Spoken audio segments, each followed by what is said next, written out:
So these are the courses you are learning in your first year M.Ed, HC1, HC2, and HC3, HC4, and HC5. HC5 will deal with the pre-service and in-service teacher education.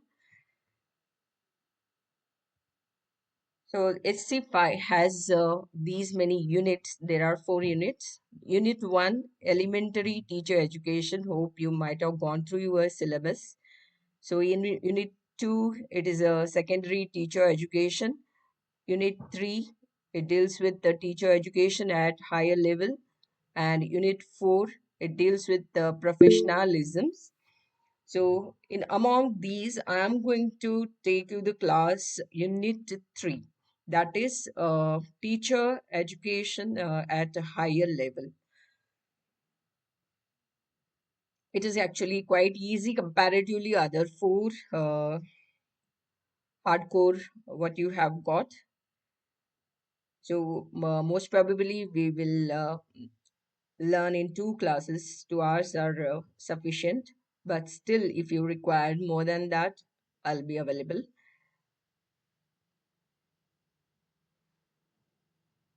So in HC5 Unit 3, it is a teacher education at higher level.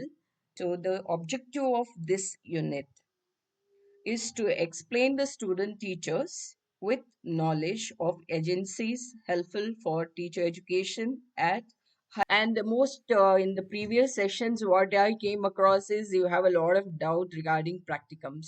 So this unit related there are I mean HC5 there are 2 practicums, internship report on teacher education institutions and book review. So during my course, I have attempted the book review. So details about the book review, what you should include even in your practicum, I have listed out over here. So these are the main headings and details you will have to include in your practicum book review. It 3 teacher education at higher level has 6 subunits. Let's have a look at what are they. Need and importance of teacher education at higher level. The second one is role of distance education in promotion of teacher education. Third one is functions of national agencies in development of teacher education. So here we have a few agencies to study detail. After we start with each unit here, I'm going to show you what are the previous year questions asked from each unit. So you will also have an idea how you can prepare. And remember, whatever we are covering is not a final. It is just a gist for you people how and get an idea so that you can have a further research and make your own note and learning. The basic idea definitely will get a lot more over here. So these are the agencies what we are going to study in detail, and maximum questions from this unit are from third unit, that is UGC, NCT, NCERT, RIEs, and NUPA, that is now we refer to it as a NIEPA, then SCRT. So every year, 2 questions have come from these 6 agencies. So I'll show you the questions later on. So let's see the next subunit, structure of teacher education. So then we have a postgraduate and integrated courses. So then we have the last unit, future dimensions of teacher education. So except that third one, rest all I feel is a general and very easy, but you have to be very specific when you are studying or writing about agencies. So let's continue with the first before we go with the subunits. So introduction, teacher education. What do you feel? Why do we need a teacher education? What is teacher education? What do you mean by teacher education? If you can. Empowering the teacher to educate the students well. Okay, that's a good response. Anybody else? Training of a teacher that they can use their skills to train a student, to teach the Okay. student. Very good, correct. Let's have a meaning what is given here, or some definitions we can refer. Remember, whenever you are writing about the meaning and all, if you refer definitions given by some authorized, it would be more weightage you will have in your score. So let's have one definition here. The National Council for Teacher Education has defined teacher education as a program of education, research, and training of persons to teach from pre-primary to higher education level. So, in simple terms, teacher education is equal to teaching skill plus pedagogical theory and professional skills. It is a simplified definition, what we can write in our meaning. So then we have a type of teacher education. Any idea what are the type of teacher education? Yes, ma'am. For preschool entity and Montessori Any is a idea? mandatory, and for high school, primary school degree and B.Ed is a mandatory, Okay. and high school double degree B.Ed is a mandatory. Many of you might be already teaching in teaching job. So before Yes, ma'am. entering Yes. into Yes, teaching ma'am. job, I hope you all have got a training, isn't it? Some might Yes. be in the primary level, some might be in the secondary, some might be in the senior secondary or above. Types So of you all have got a teaching. training before joining. So it is called pre-service training. Okay, so then induction we have, and in whatever you said, I have put it in like this in three different categories. That's it. So pre-service, before we enter into formal teaching line, so we get the training. So that is a pre-service. Anybody, any idea about induction? Okay, I give a clue. When you joined your institution, wherever you are working, all of a sudden they gave you a class. Okay, go to class and handle the class. No, 10 days they'll conduct the Training, ma'am. Kind of a uh, course they are providing. Workshop. a Work. Yeah, workshop. Yeah. Workshop. Yes, yes, Workshop. ma'am. Workshop. Yes, ma'am. exactly. Exactly. That is what we call a induction. You all know that you have got a general training before entering into any teaching institution. But when you go to any institutions, they have to introduce you the system, because you all know that each institution have their own different criterias to conduct the classes and how the process goes on till the entire academic year. So they have to introduce you. So that is what comes under induction. So then comes some in service. Many of you are already working and still you are learning, isn't it? So you get a lot more trainings in between. Your schools and your colleges send you to different places, to different resource persons. They organize the training. So they all come under in service teacher training. So we will study in detail about this in coming slides. So let's see what is the importance and need of teacher education at higher level. Don't you think that it is very important and necessary? Yes, ma'am. Yes, ma'am. Okay, so before we deal with this is our first subunit. As I told, I am going to show you the questions asked in the previous year. So the one question in the year 2018 was asked on this subunit. Teacher education at a higher education level is essential, justified. This question was asked for 7 marks. So what do you feel? Why it is so important? So can you uh, just give your views on? There is something written on the screen. Teachers are made, not born. What do you feel? Again, it is a debatable topic, I know that. So but what do you feel? Are We are teachers made. made or Right. born? Yes, ma'am. Yes. They are made. Yes. They are made. What qualities do you feel teachers should We Learning and have possess? to be very flexible for them, to whom we are Personally, teaching, and we have to Okay. go to their shoes and think about that and teach them. and ma'am, Communication having skill. patience, communication skill, understanding a Yes, psychology of the right. students, Very and good. the manners, how to teach that the students can grasp the knowledge whatever we are teaching. And yeah, we Yes, have to add the that is values to our lessons and teach them along with that. Simple to tough exactly. method. Thank you for that. Yes, yes, correct. There are various methods we have to adopt. That's correct. Very good. Actually, obviously, teaching is not that difficult job, but teaching in a formal institution formally, so we have to connect with the students. So otherwise, students won't. Hope you might have heard many times. If a student like a teacher, they like a subject. Have you heard it? Yes, ma'am, of course. Of course, right? So that connection with the students comes not, it is not, that is not easy job. It is not a cup of everybody's tea. Correct. So that required a lot of practice, training, right?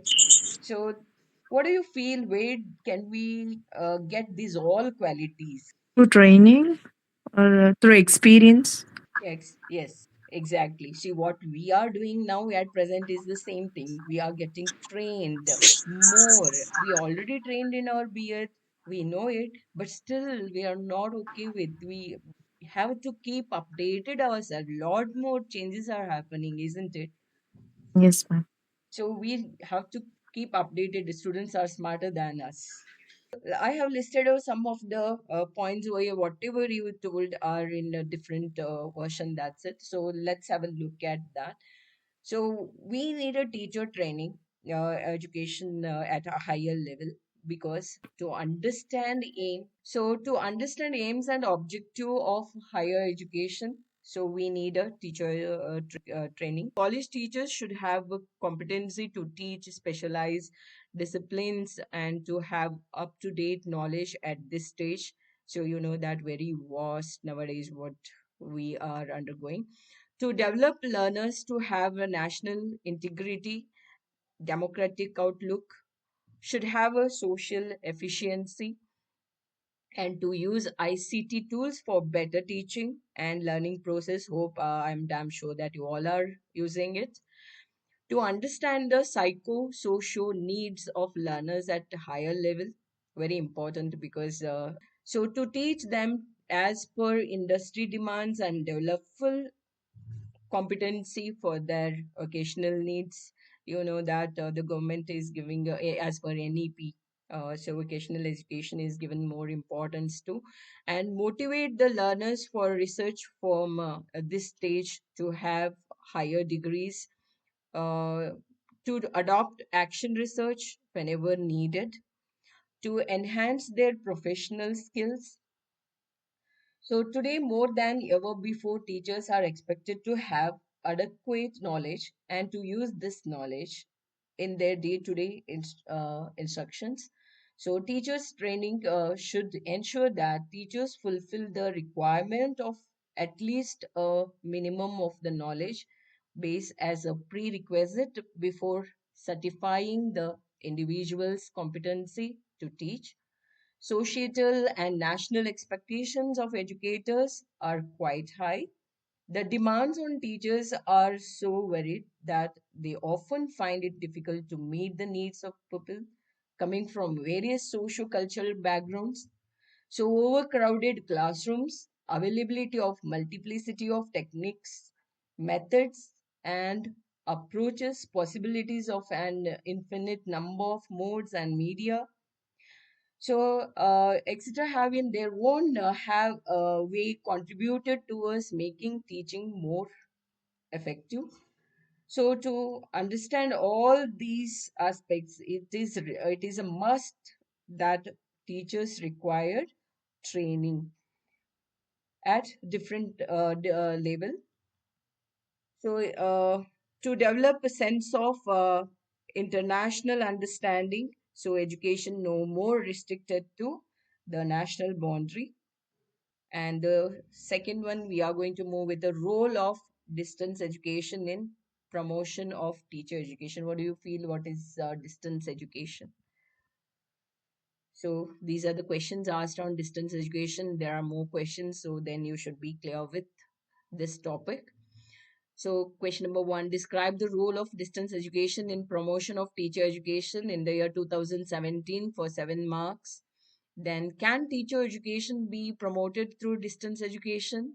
Substantiate your answer. It was asked for 8 marks in the year 2018. And Third question is teacher education can be promoted through distance education. Justify 7 marks in 2020. Elucidate the role of distance education in promoting teacher education. So 8 marks in 2022.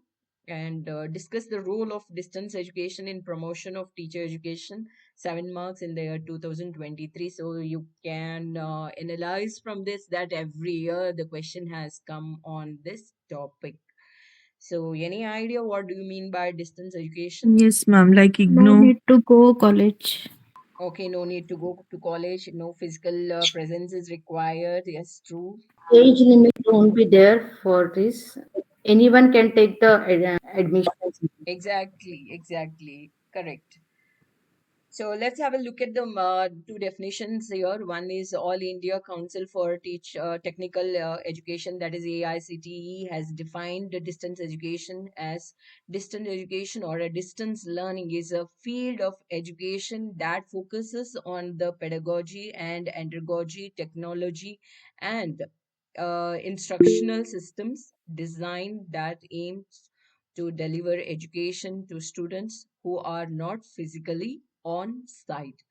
So, one more definition by American Association of University Professor 2007 defined distance education is a instruction between a teacher and students when they are separated by physical distance and communication is accomplished by one or more technological media.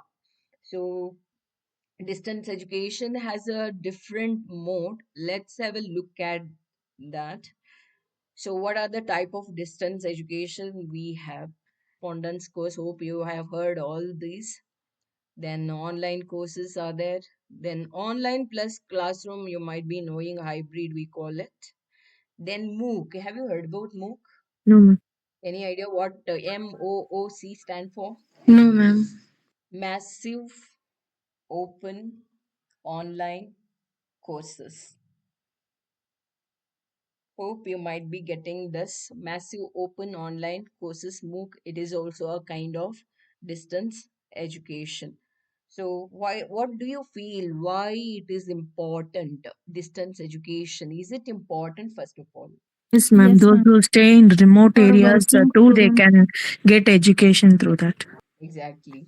And also, ma'am, the students who don't have time to go to the school or colleges, with their work, they can do this kind of a correspondence, this distance educations, ma'am. True, true, Means very It true. also learning. gives financial aid, ma'am. True, that is also correct. Just I have listed out a few here. Accessibility and flexibility, whatever you said, are in a different version. That's it. So, cost effectiveness, professional development, diverse learning methods, and scalability, collaboration, and networking. So, let me brief you about what they are. Distance education plays a significant role in promoting teacher education by providing flexible and accessible learning opportunities for both pre-service and in-service teachers. So accessibility and flexibility. So distance education allows teachers to access educational resources and training programs from anywhere, making it easier for those in remote or underserved areas to receive quality education. Then cost effective, you know that education is very very very expensive. So distance education reduces the need for physical infrastructure and travel, making teacher education more affordable for both institutions and learners. Then professional development. So distance education offers continuous professional development opportunities, enabling teachers to upgrade their skills and knowledge without taking time off from their jobs. So, it is very helpful for all those who cannot leave their job and continue their education but still want to upgrade. Then, diverse learning methods. It incorporates various learning methods such as online courses, webinars, and virtual classrooms, catering to different learning style and profession preferences. Then scalability. It is a distance education can accommodate a large number of learners simultaneously, making it an effective way to address the growing demand for teacher education. Then collaboration and networking. So online platforms facilitate collaboration and networking among teachers from different regions, fostering a community of practice and shared learning experiences. So every Sunday, actually, I do attend one training session where teachers from across the country join there and they put forth their learning and their practices. Really, that helps me as well to learn. It is a kind of distance learning. So these points highlight how distance education can enhance the quality and reach of teacher education programs, ultimately contribute to the overall improvement of the education system. So hope they all are clear to you. So 6 points I have included over here. So whenever questions come on distance education, do explain all these points with the headings. And there should be a definition, introductory part, and all these points should be explained and conclusion. This is the what pattern of your answering for 7 and 8 marks. So that's the end of second subunit. So coming to the very important functions of national agencies in the development of teacher education. How many of you have heard about all these agencies? UGC, NCTE, NCERT, RIEs, NUEPA, NUPA, or NIEPA also we call it, then NCERT. So how many of you have heard about few or all of these? We heard, ma'am. We heard. You have heard Yes, about. ma'am. Yes, ma'am. Okay, so let's move on with the one by one. Before we go, as I told, here are the some questions. You can see there the number of questions asked on this alone subunit. So there are almost every year one or two questions are there. So two questions are there. You can have a look at it. So describe the function of UGC and the NCTE in the development of teacher education for 8 marks in 2017. They are asked and write a short note. Hope you know the pattern of your question paper.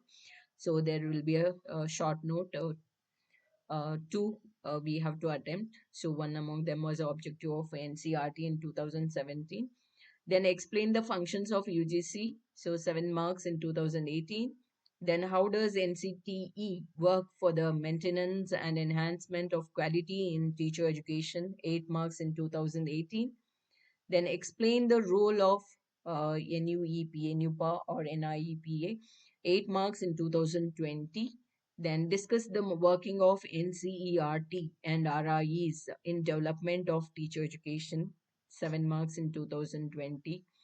Write a short note on a role or and functions of UGC in 2020. Then NCTE plays an important role in the management and the quality control of teacher education.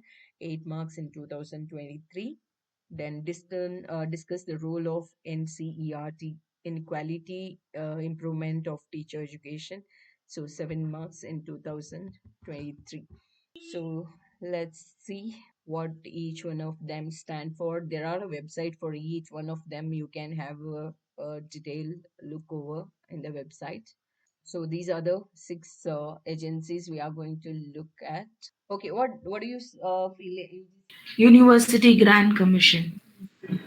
University Grant Commission, when it came into existence? So University Grant Commission, they ensure quality higher education for all. So any idea when it came into existence? No, ma'am. So it came into existence in the year 1953, 28th December, and became a statutory organization of the government of India by an act of parliament in 1956. If we have to go through the history of UGC, the first attempt to formulate a national system of education in India came in 1944. with the report of the Central Advisory Board of Education on Post-War Educational Development in India, also known as the Sargent Report. So it recommended the formation of a University Grant Committee, which was formed in 1945 to oversee the work of the three central universities of Aligarh, Banaras, and Delhi in 1947. The committee was entrusted with the responsibility of dealing with all the then existing universities. Soon after independence, the University Education Commission was set up in 1948. Again, you are going to come across this commission called University Education Commission under the chairmanship of Dr. S. Radhakrishnan to report on Indian university education and suggest improvement and extensions that might be desirable to suit the present and future need and aspirations of the country. So, you know that after independence, colleges were not given so important or not progressed at all. So this commission has suggested for the improvement. So it recommended that the University Grants Commission be reconstituted on the general mode of the University Grants Commission of the United Kingdom with a full-time chairman and other members to be appointed from among the educationists of reputed colleges. In 1952, the Union government decided that all cases pertaining to the allocation of grants and aid from public funds to the central universities and other universities and institutions of higher learning might be referred to the University Grant Commission. Consequently, the University Grant Commission, that is UGC, was formally inaugurated by late Shri Maulana Abdul Kalam Azad, the then Minister of Education, Natural Resource and Scientific Research on 28 December 1953. The UGC, however, was formally established only in November 1956 as a statutory body of the Government of India through an Act of Parliament for the coordination, determination, and maintenance of standards of university education in India. The offices of the UGC are located in three locations in Delhi alone, that is Bahadur Shah Zafar Marg in New Delhi, Firoz Shah Road, and the South Campus of University of Delhi. The UGC was the unique distinction of being the only grant giving agency in the country which has been vested with the two responsibilities, that of providing funds and that of coordination, determination, and maintenance of standards in institutions of higher education. So, what are the functions that they are very important for us exam point of view? What are the roles and functions of UGC?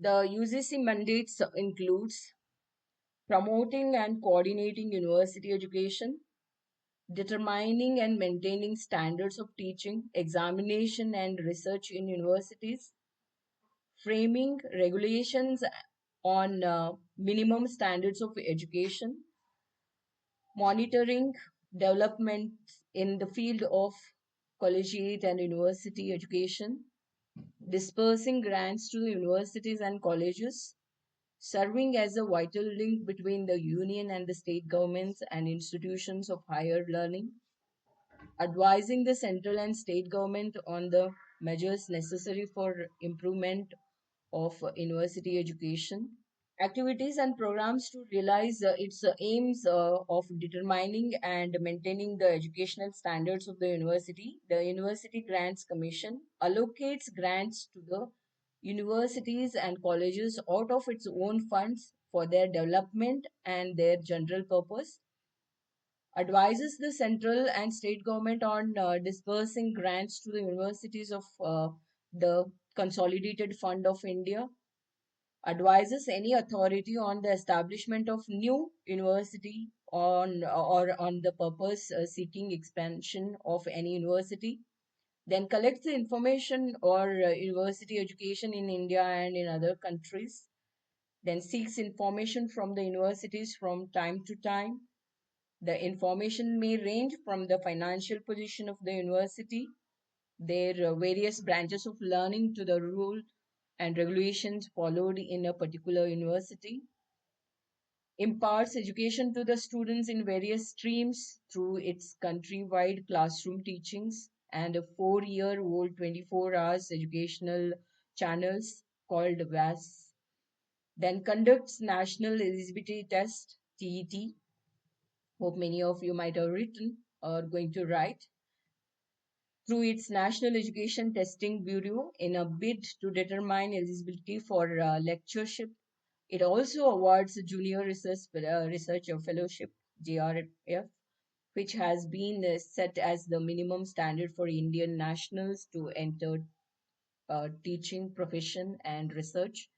Then humanities, including languages, forensic science, computer science, social sciences, environmental sciences, and applications and electronic sciences are the subject in which a student can appear for that is a junior research fellowship. Then the University Grants Commission has recently launched an scripting course in television for all those students who want to make a career in broadcast media. The course is being run by its consortium of educational communication and inter-university center of the UGC on electronic media. So this is all about UGC.